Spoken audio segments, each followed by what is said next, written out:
Para quem ainda não sabe, a partir do dia 8 de junho a gente está reabrindo os nossos challenges e o Sound School. E como é que você faz para saber disso em primeira mão? Vá lá no inglesnuecrupodcast, deixa seu e-mail com a gente, que a gente vai mandar por e-mail, obviamente. Assim que a gente reabrir. Vai valer muito a pena, porque além de você ficar juntinho da gente e saber tudo em primeira mão, você também vai poder aproveitar e se inscrever naquele challenge que você perdeu a oportunidade na época que a gente reabriu, ou então no Sound School, que eu sei que tem muita gente aí querendo virar aluno e se inscrever no melhor curso de pronúncias desse Brasilzão, desse mundão que tem online, tá? Então é isso. Esse é o meu recado. Vai lá no inglesnuecrupodcast, deixa o e-mail com a gente e deixa que o resto é com a gente, literalmente. Um beijo e bom episódio!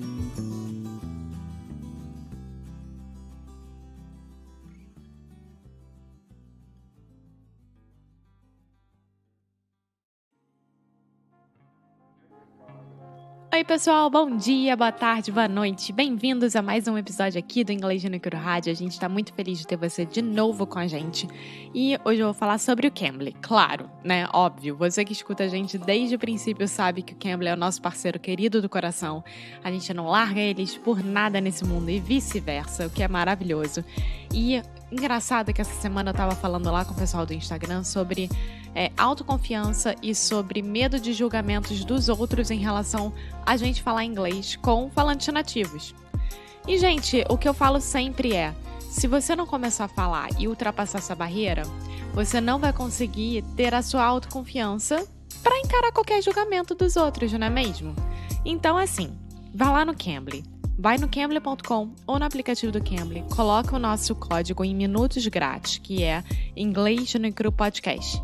Dessa forma, você vai poder falar com o professor.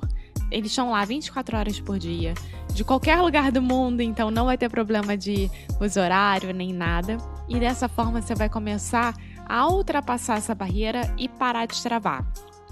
Lembrando que você tem que começar a fazer, porque nada nesse mundo é de mão beijada, não é mesmo? Então vá lá no cambly.com ou no aplicativo do Cambly, coloca Inglês no Podcast em minutos grátis. Então é isso.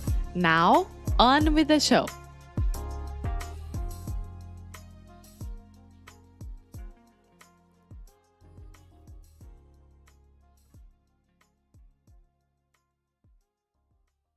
Hey, Alexia.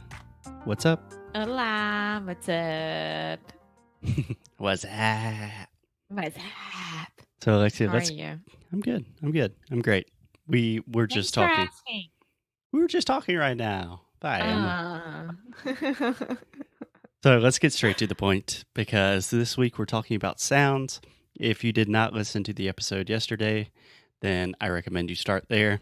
But with sounds, I tend to talk a lot. So let's get straight to the point. Does that sound good? Does that sound good? Big one. Yes, are you gonna make the same joke during the whole week? It was accidental. Sem querer. But yes, probably. Sem querer querendo.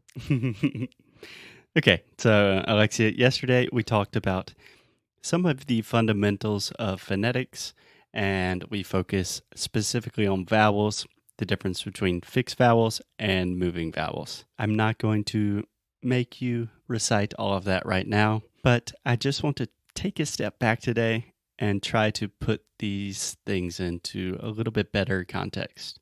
Okay? Okay. So today we're going to talk about the difference between accent and pronunciation. Perfect. Yes, let's do that, because a lot of people misunderstand what is one and what is the other. Yes. So one of the most common requests, complaints, questions I always get from my students is, I really want to improve my accent. What should I do? I can give them tips, but really I have to give them this lecture about the difference between accent and pronunciation. So I think it's worth it for us just to record an episode about it. Yes. Cool. So Alexia, before we start, do you have any ideas or questions about the difference between accent and pronunciation? Pronunciation, you had to be perfect on that, because it's the way that you are saying the words perfectly, right? So anyone can understand you. And accent is sotaque. So each one has your own. And it doesn't mean that Own. Each one has their own. their own. Own. There we go. Own. Their own. Okay. Perfect. And it doesn't mean that it's wrong. So that is a very good definition. Great job. Probably the key thing about the difference between accent and pronunciation is this idea of being understood or understanding, right? What I always say is that pronunciation is the physical activity of producing sounds with your mouth, your teeth, your lips, your throat, etc. So we're talking about the physical thing, right? Uh-huh. And you can do this in a correct way where you move your lips together and people understand you. Or if you do this incorrectly, what we call that is a mispronunciation where people literally cannot understand what you're saying, right? Accent, on the other hand, really cannot be wrong. There is a lot of discrimination with accent, but accent has a lot more to do with the way that you say words, your intonation, your style, and it has a lot more to do with where you're from, who you are, maybe what city you're from, maybe your accent illustrates something about your socioeconomic status. It is an intensely personal thing, and everyone has an accent, and no accent is wrong. All accents are good, right? Yes, that's true. Yes. And in general, people, especially Americans, love accents. If we hear a foreign accent, like, I don't know, if a French person comes to the US. No, what happened with me? Do you remember when we were at that outlet, I think? That guy was really, really wondering where I was from because my accent in English is not, well, it doesn't show that I'm Brazilian, and he thought I was from the Eastern Europe, something like that. What like that? Something? There we go. Nice. Nice. Yeah, I think he thought you were Ukrainian or something. Yes. But I'm pretty sure he just had a Ukrainian girlfriend and wanted to tell us that information. Okay. But everyone has an accent. Most people love hearing different accents. Like the example I was giving, if I hear a French person speak English and they're like, oh, hello, I am from France. My name is Pierre and I speak French. If I understand... This is true. Okay, whatever. You get the point. If I understand everything he's saying and it's not difficult for me to understand him, he's just saying it in a different way, then that's totally cool. Everyone likes that. So what I want to express to my students, you probably do not need to improve your accent, at least in the beginning. You don't need to change it. Don't touch it. What you need to improve is your pronunciation. Yes. Okay? Uh-huh. Great. So just to clarify this idea, and I think this will make it a lot more clear to people, if you are having difficulties with pronunciation, if you are physically not capable of producing some sounds in English, people will probably say things like this to you, like, hey, what'd you say? I didn't understand. Or like, what? Can you repeat that? I'm sorry. I don't know what you're talking about. So when there's a true misunderstanding, that is a pronunciation problem, right? Yes. But if you simply have a foreign accent, like if you're Brazilian, you have learned English to a very advanced level, but it's still obvious you are not a native English speaker, people will probably ask you things like, hey, where are you from? Or like, hey, that's a really nice accent. Where do you come from? Or what are you doing here? Like, how long are you in the States?